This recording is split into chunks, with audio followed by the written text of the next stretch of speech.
के इश्यूज को लेके और पावर डिपार्टमेंट इन जनरल के एम्प्लॉइज के इश्यूज को लेके रखी गई है। जैसा कि आप जानते हैं, दिसंबर 2021 में 4 दिन की हड़ताल के बाद गवर्नमेंट ने एक एग्रीमेंट साइन किया जिसमें हमने 4 पॉइंट एजेंडा रखा था।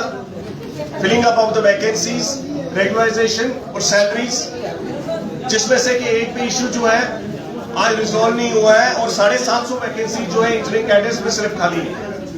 और आप समझ सकते हैं इस टाइम पे एडिशनल चार्ज का सिस्टम इतना ज्यादा ओवरबर्डन कर दिया है कि हर एक एक्सचेंज के पास 2 से 3 चार्ज हो गए। जम्मू के एक्सचेंज ट्रेवल कर रहे हैं विजयपुर आधे दिन के लिए, उधमपुर के एक्सचेंज जम्मू आ रहे हैं, जम्मू के ट्रेवल कर रहे हैं पुंछ में। इतना ज्यादा क्योस है कि 62 पोस्टें जो है एक्सचेंज की खाली है आउट ऑफ 120। सिमिलरली 150 पोस्टें असिस्टेंट एग्जीक्यूटिव इंजीनियर्स की हैं जहां पे कंज्यूमर अप्रोच करता है एसडीओस की, वहां पे कंज्यूमर्स अप्रोच कर रहे हैं, लेकिन कहीं ना कहीं एडवोकेटिज्म इतना ज्यादा है कि इस टाइम एडिशनल चार्ज इतना ज्यादा प्रिवेल कर रहा है कि जो रेगुलर वैकेंसीज को फिलअप करने का प्रोसेस है वो टोटली स्टॉप कर दिया गया है।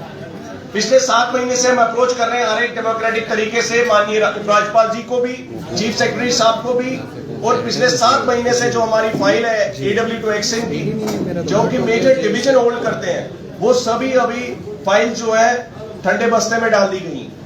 कहीं ना कहीं ये स्टेप मदरली ट्रीटमेंट जो डिपार्टमेंट के साथ हो रहा है, कहीं ना कहीं हमारे लोग इससे इफेक्ट होते हैं, एम्प्लॉइज इससे इफेक्ट होते हैं, ओवरऑल सर्विस डिलीवरी इफेक्ट हो रही है।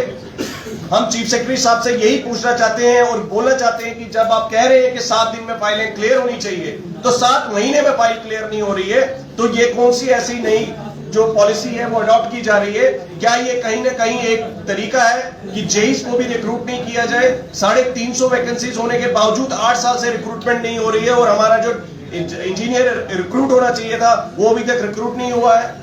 और आज की डेट में इतना इंचार्ज कल्चर प्रिवेल हो गया है कि हमारे वैकेंट पोजीशंस ऐसे हैं कि गवर्नमेंट अंडरस्टैंड नहीं कर पा रही है कि ये जो एम्प्लॉइज है डिमोरलाइज हो रहे हैं और एक आदमी जो है इतना बर्डन हैंडल नहीं कर सकता है। मैं ये समझता हूं ये कहीं ना कहीं एक बेसिक अंडरस्टैंडिंग है प्राइवेटाइजेशन को इंट्रोड्यूस करने की। अगर हम आज नहीं बोलेंगे तो आने वाले टाइम में हमें खुद को ये कॉन्शियस क्लियर नहीं होगी कि हमें पता थी कि इस तरीके से जो स्टेप्स लिए जा रहे हैं जहां रिक्रूटमेंट और प्रमोशन दोनों को रोका जाए और डेली वेजेस का भी कोई हल नहीं किया गया, जबकि वो कमिटेड इश्यू था उनका रेगुलराइजेशन। तो आज की डेट में मैं ये समझता हूँ ये जो 3 प्रॉन्ग स्ट्रेटेजी है गवर्नमेंट की, ये कहीं ना कहीं प्राइवेटाइजेशन की एक शुरुआत है और आने वाले टाइम में प्राइवेटाइजेशन को लेके और ज्यादा स्ट्रॉन्ग स्टेप्स लिए जाएंगे जहां के एम्प्लॉइज जो है ऑलरेडी कॉर्नर किए जा रहे हैं।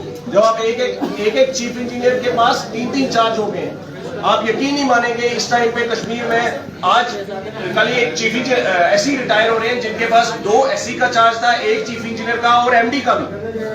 तो आप समझ रहे हैं यहाँ पे भी सुपरिटेंडिंग इंजीनियर जो है 3 चार्ज होल्ड कर रहे हैं। तो कहीं ना कहीं हम गवर्नमेंट से यही अपील करते हैं कि 9 तारीख तक ये मसले हल कर दीजिए।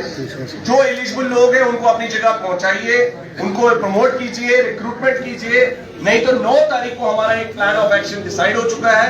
1 दिन की जो सिट इन प्रोटेस्ट और कंप्लीट वर्क एब्सटेन किया जाएगा, प्रोटेस्ट लीव रखी जाएगी। ऑलरेडी उसमें काम हो चुका है। जेके की एपेक्स बॉडी जिसमें कि चीफ इंजीनियर से लेकर जेई तक सभी इंक्लूड होते हैं, उसने डिसीजन लिया है और हमें तमाम पीडीडी के एसोसिएशंस का सपोर्ट मिला है, चाहे वो डिप्लोमा इंजीनियर्स हो, चाहे लाइनमैन यूनियन हो, प्रोविंशियल पावर एम्प्लॉइज यूनियन हो, डेली वेज और क्लरिकल एम्प्लॉइज यूनियन हो, ये सभी एसोसिएशन जो है पूरे सपोर्ट करेंगी इस कॉल को और 1 दिन की हड़ताल पे हमारे साथ जो है सिट इन प्रोटेस्ट में बैठेंगी। इस दौरान जनता को कोई इनकन्वीनियंस ना हो, इसलिए हम रिक्वेस्ट करते हैं वो अपने ऑल्टरनेटिव अरेंजमेंट्स में भी फोकस करें।